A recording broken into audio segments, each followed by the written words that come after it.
This paper was presented at the JCT Traffic Signal Symposium 2025. Video coverage of this paper is provided by Highways News and sponsored by Mobius Networks, AGD, Smart Micro UK, TRL Software, Traffic Group Signals, AD Electronics, and 4-Way Consulting.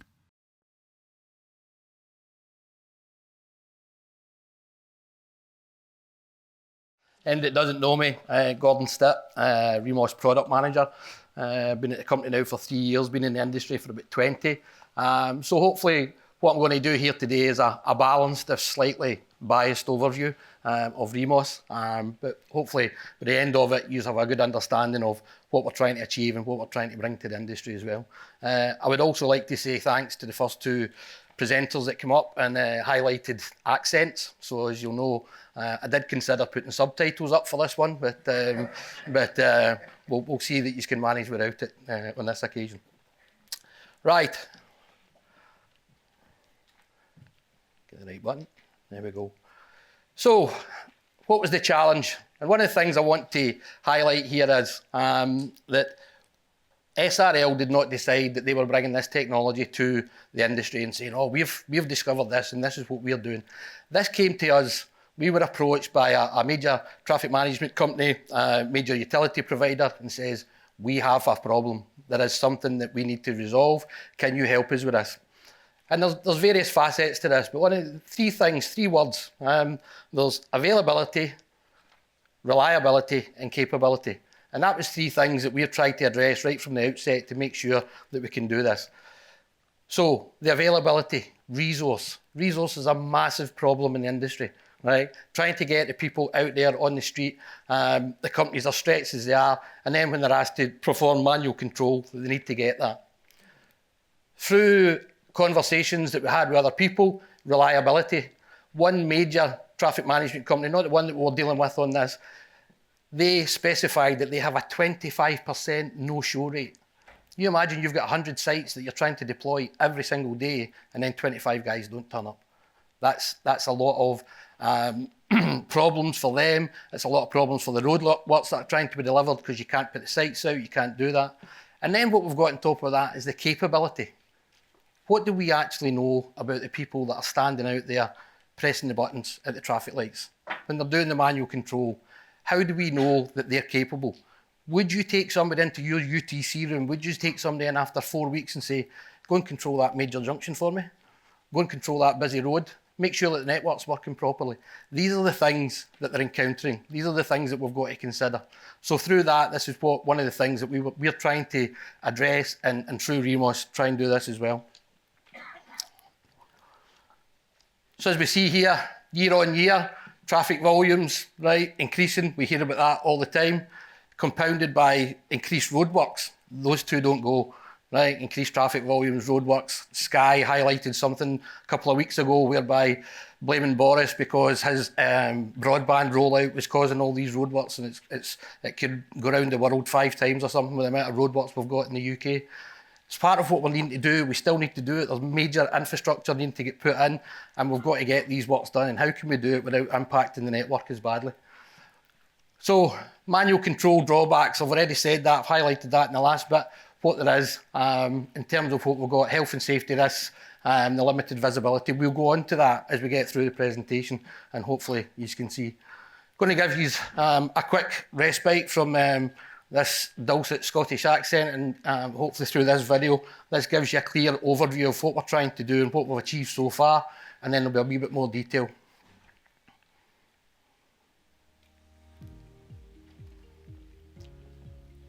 On any given day, hundreds of work sites operate under NCT 08B permits, each requiring a traffic management operative to be present. This animation shows a 3-way junction with a build-up of vehicles on one approach. At the centre of it all is a lone operative, positioned next to the portable traffic signals, manually adjusting timings. But this setup comes with significant challenges. Operators often have limited visibility, unable to see around corners or fully monitor each approach. They're working in a high-risk environment, and far too often they're exposed to abuse from frustrated members of the public. Human factors come into play too. Operators may develop unconscious biases, favouring one phase over another, and in poor weather, naturally, focus and motivation can decline. That's where REMOS comes in. REMOS discreetly houses a camera in each signal head, providing live visual coverage of every approach.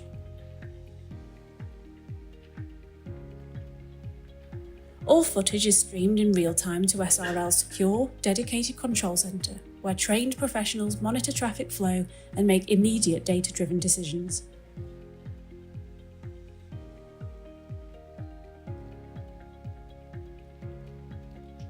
With full visibility, our operators can adjust signal timings instantly, relieving congestion before it escalates. REMOS reduces on-site risks, enhances network performance, and keeps operatives out of harm's way. It's safer, smarter, and more efficient.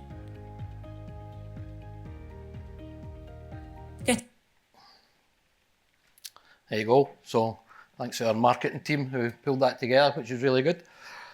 Now what I'll move on to is just what's the major differences here with REMOS and a set of portable signals, or they are portable signals, but there you've got a four-way. But the one piece of kit that we add to that is what we call our RTMC, Remote Traffic Management Controller. You'll see here from the architecture, basically what happens is each one of the portable signals talks to the RTMC. The RTMC takes that information, feeds it back into the cloud, comes back into the control hub. Control hubs where the operators are sitting, and as you've seen there in the video, where the buttons are, phase 1, phase 2, etc., all red, whatever we need to do with it. And in addition to that as well, what you also have within each traffic signal head, we have the camera that gives us the visibility on each approach. That is also fed back through the cloud, also fed back into the control hub. And between the two, you've got a method of control and a method of viewing exactly what's happening on each approach as well. So, one of my roles was to bring this to life. Was told, right, you need to build a control centre. How do you build a control centre? If you've never actually done it, you've never been there. But we came up with, we were given a space, we're given a facility in Solihull. And this is a true reflection of what we've got. And it's actually probably condensed slightly because we now have, we started off, we had 6 operational desks, as John alluded to. As you'll see, on each desk, each operator has 6 screens. What we're looking at the moment is that each operator will have the ability to control up to 5 sets of signals at any given time. You might say that might be quite tricky depending on what it is, but what we also implement through that is that we give it a complexity rating. So we'll look at a site, we'll decide, is it a 4-way, is it a busy town centre, or is it in a more rural area, it's not going to be as busy. But anywhere where we need manual control, we give it a complexity rating between 1 and 5. So no operator will be sitting with 5 screens and have a complexity rating of 5 on them. And what they also do is they work from, the control room at the moment covers from 7 o'clock in the morning to 7 at night, 7 days a week. And what you'll get is an operator will be looking at sites, but we have it whereby they rotate that. They don't look at the same site for 4 or 5 hours at a time. They'll look at it for an hour and then it will rotate and they'll move on to something else, and how it's allocated to keep it fresh for them and keep what they're doing. The actual control room itself, as I say, started with 6 operational desks. We now, as we stand today, have got a total of 14. We've actually doubled the size of it.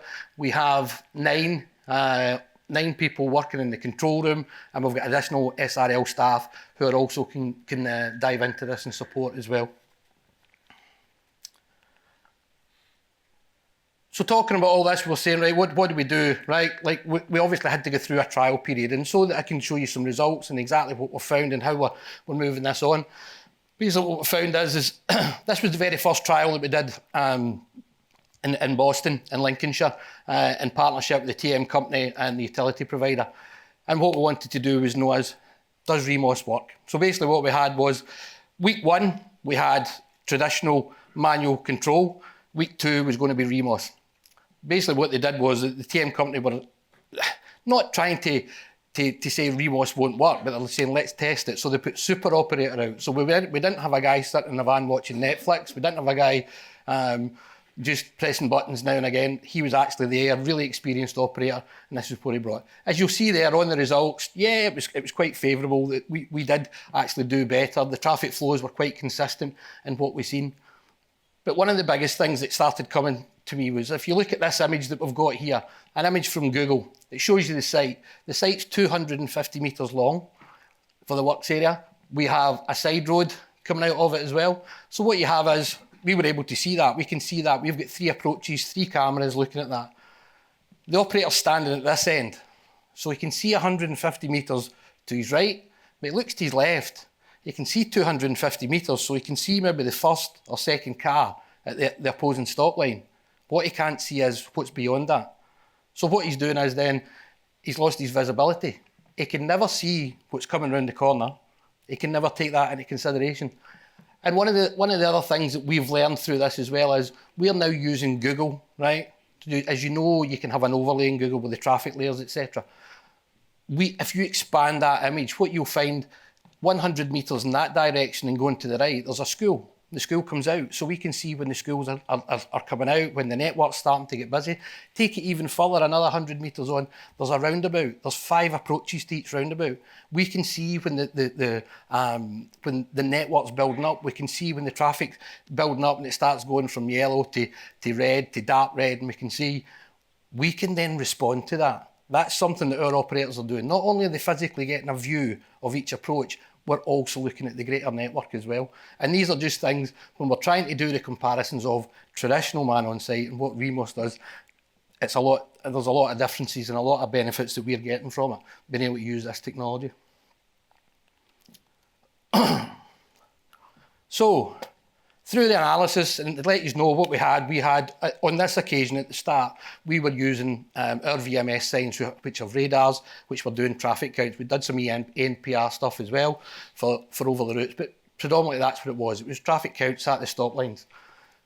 So I went through and analysed it, went through the analysis, looking at them, provided the total counts, etc. Then I had the light bulb moment. I had the moment that really brought this to life to me in terms of what we were able to do. Takeaway, it was a 3-way, right? It was, but it was a quiet side road. So predominantly what we're getting is, we were getting vehicles coming in either direction on a busy stretch of road. But if you can imagine, you've got 100 vehicles coming in one direction and 100 coming in the other. What do you want to do? You want to balance that. You want to say, right, I'll give him 50, and then I'll give him 50, and then I'll give them 50, and then so you're keeping it balanced. What became very apparent through the analysis that we did, that's not what a man on site does. That's not what a traditional operator does. There's a 75% imbalance in terms of, he would give 75% to the side that he's standing on. So he's standing here and he can see 250 metres away and he knows there's a queue, but he doesn't know how big it is. And he's got these people glaring at him, tooting their horns and wanting to go past. So this is what he does. He gives them more. So there's an imbalance. Whereas a REMOS operator sits there with absolutely no bias, looking at a camera in one direction here and a camera here. There's no pressure, there's no there's no weather to consider, there's no loads of things doing this remotely that the man on site can't do. And to find this imbalance, I found quite staggering. What I found even more staggering was the fact when we have spoke to traffic management companies about this, they go, well, yeah, we know that. We know that. Now, I don't know how many in this room know that's what happens. I certainly didn't know that a man on site then has a 75% bias to what's going on there.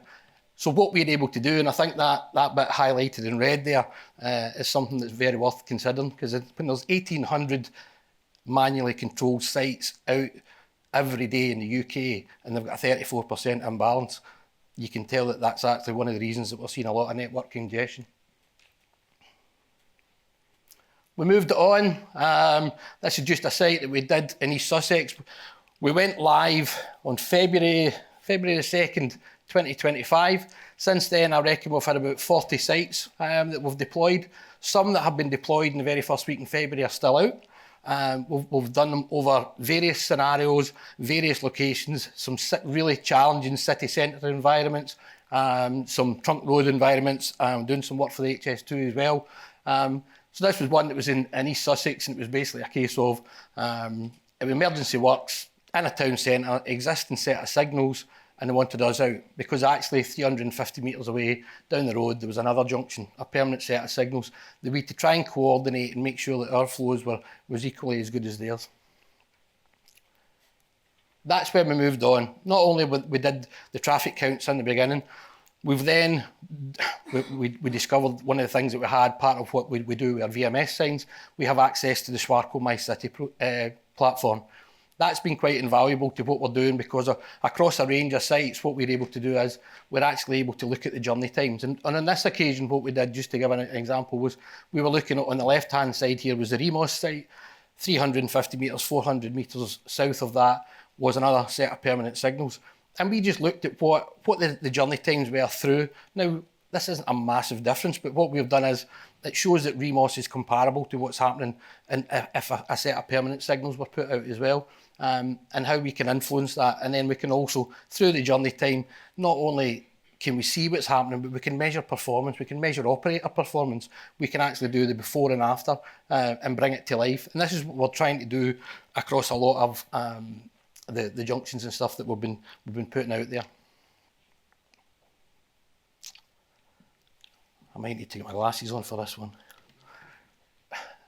What we do is, just to let you know, we don't just, when I was talking about capability, we don't just bring people in off the street, sit them in front of a laptop or the PCs and say, right, press some green and red buttons and make sure there's no build up of queues. We're not doing that. We're trying to be a bit structured about what we're doing. I've got a bit of a passion to make sure that people will even describe me as a traffic signal geek. I don't know whether that's a compliment or not, but at the end of the day, we want to see our networks flowing, we want to make sure they're doing it, and we want to make sure that the staff that are doing it as well. So we spoke about capability earlier. One of the things that we've done is Lantra M7, that covers from M1 to M6, and it covers all the aspects of that, which your operators need to know what's happening with these roadworks here. JCT training, we engaged with John Nightingale, as he said, and he said, basic introduction to traffic signals. Now, any guys probably in this room doing the basic introduction wouldn't find it challenging. When you bring somebody off the street and sit them in front of John Nightingale and have to do it for a day, they find it challenging. But what they've also found is the benefits, they understand more. People don't understand the complexities of traffic signals and what it is, and putting them into this environment, giving them this kind of background really helps. So what we've done is as well, SIA CCT operators, because we're looking at as many images, we don't record images, we only stream them. And then what we've got internally, some of you might know, but we have got a few guys in SRL who come from the permanent traffic signal world. We're trying to implement some of the knowledge we've got, bring that in, and what they're doing is they've got a six-month competency-based training programme where they come in and we start stepping up what they're actually going to do. And through that, the guys from our training team are putting that together and making sure we're not just sitting people in front of screens and saying, get on with it. Down the right-hand side here, lastly, if I can look and see, but some of the things that we've got there, it's worth highlighting, but we do like a pre-deployment location survey. What does that mean, right? It's a desktop survey.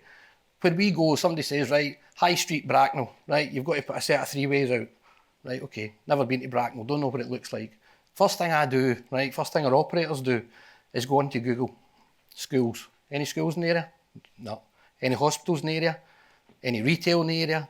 Any infrastructure in the area that's going to impact the network, we're highlighting that, we're getting that. If we think it's near a set of signals, one of the things that we want to do, reach out to the local authority, contact the local authority, speak to the signals engineer. He might not know, his network team might be putting this out, but he doesn't know that what's going out and what the capabilities are. We're engaging, we've found actually, we've had some really good engagement with some people, whereby we tell them what we're doing, and actually they can say to us, if we have problems, can you rectify it? We say, look, phone the control room.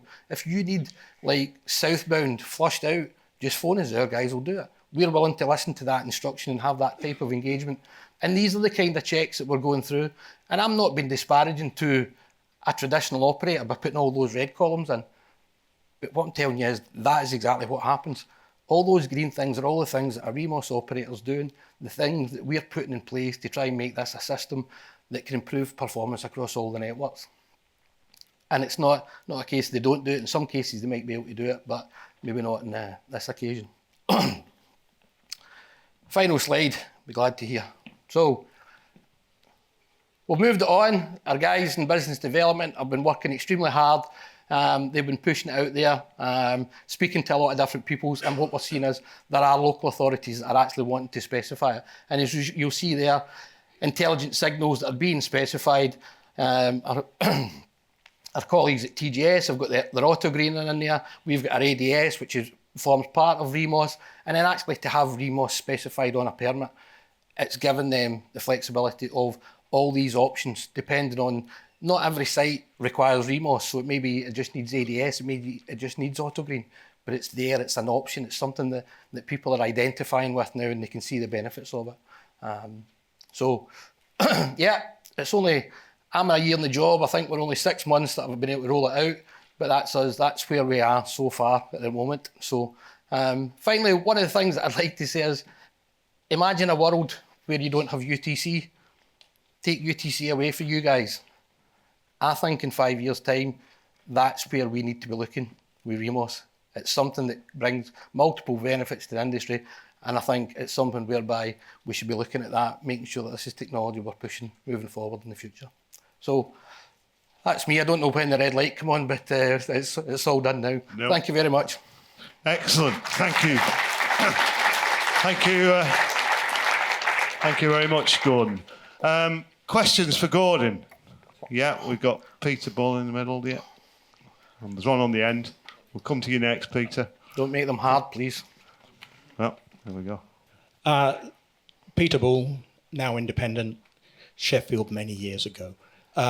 Gordon, it's really interesting like this, but it depends very much on the view that the operators are getting from those cameras. Yes. What's the impact of bad weather on the performance that you've experienced so far? Good question. All right, I'll answer that. Right, no, we have encountered bad weather. As obviously we've had a good summer, and in the initial periods, I did the first trial, looked at it, and went, "Oh, wait a minute, that's not good." It was monsoon conditions. It was coming in. Cameras weren't dealing too well with it. What we've got is the camera you see on top of the signal is probably the third, fourth generation of it at the moment, and the way we manufacture it and what we do. But we've got a film, or the lens that's on in front of the camera has a film on it. Yeah, water droplets definitely land on it, but they drop off very quickly as well. So what we've seen is, and I've spoke to some of our operators are saying, we need to get rid of that. And I says, well, unless we have windscreen wipers on these small cameras, I don't think we're going to get it. So what we've currently got at the moment is the ability that it does come off and it doesn't sit on for long periods of time. And I can hand on heart say I have never experienced a problem where I maybe can't see the vehicles clearly, but I know they're there. So we're still in an ability to see there's a flow of vehicles. So it's not impacting us. Are we going to improve it? Yeah, because we're in phase 1 of this REMOS, but it doesn't impact it too badly at the moment. Excellent, thank you. And there was a question down. Yeah. Bob Foy, Coventry City Council. Sorry, I see you there. Sorry. Yeah, often temporary signals are installed at locations, permanent signals with pedestrian facilities. Yes. Does your system allow for pedestrian facilities to be included as part of that? So you're able to manually, override and manually control them using the operators. So that's good, because I wasn't sure about that. We have, in that situation, and without having the screen up there, but if you notice from the video, we've got a panel of phases that we've got. So we can have up to 5 phases.